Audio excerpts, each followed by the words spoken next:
வச்சிருக்கீங்க?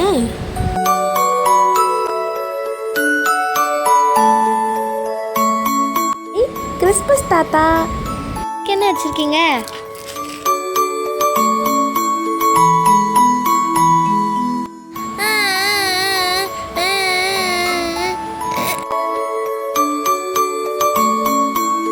எனக்கு சாக்லேட்லாம் வேணாம், எனக்கு கேக்கு தான் வேணும்.